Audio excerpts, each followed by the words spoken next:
Okay, very cool. You've got WordPress installed. And now, as promised, I want to give you a brief tour of this.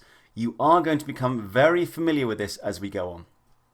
Now, just before I dive into the details of this, let's actually go over to our website. So Tim's Hot Deals for me. And we actually have a website for free. Something's already set up here, which is fantastic. Now, clearly it doesn't look very good. And it's definitely not an e-commerce store. But that's what we're going to delve into. We're going to start changing the format of this, and you're going to see how easy and, dare I say, fun it is to actually do that. So let's flip back over to the dashboard. Now, what you have on the left-hand side here is the menu. Okay. Now, some of these things relate to blogging because WordPress originally was set up as a kind of blogging software. So posts, for example, I don't use this at all. This is more related to blogging, so you can kind of ignore that. Media is where you manage the various images that we're going to import and modify. Pages, hopefully that's very self-explanatory. Clearly we've got a website, we're going to need to add pages and we're going to need to modify them. That's where we're going to be doing this kind of stuff. Comments, again, more about blogging. Don't worry so much about that. Appearance. Now, in a couple of lectures' time, we're going to talk about changing the appearance of our site.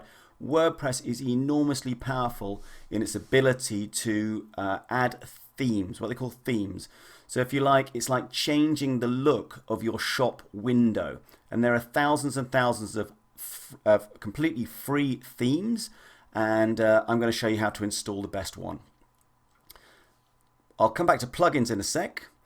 Users. Just going to click on this actually and show you in here that you've got your user that you set up when you originally installed WordPress. So admin and then the email, and this, if you wanted to change the password, you could do it here. You don't have to change anything, all right? You don't need to add another user, nothing, just so that you know it's there.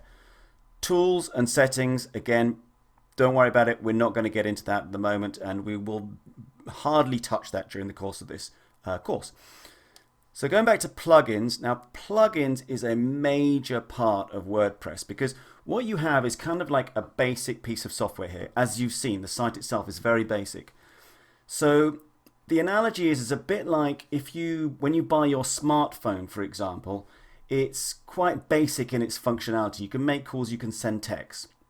But if you want to use, say, WhatsApp, you're going to have to go and download that from somewhere else, and then you can start using it. Okay, this is very similar with WordPress. We can actually go and download what they call plugins on your phone. They're called apps, but here they're called plugins, which are, many of them are free, and I'm going to show you how to use the best free ones, and it's going to massively improve the functionality of WordPress.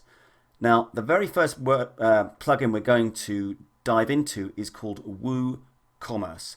And WooCommerce is the go-to plugin to start transforming your site into an e-commerce store. We're going to get into it in the next lecture, so I'll see you there.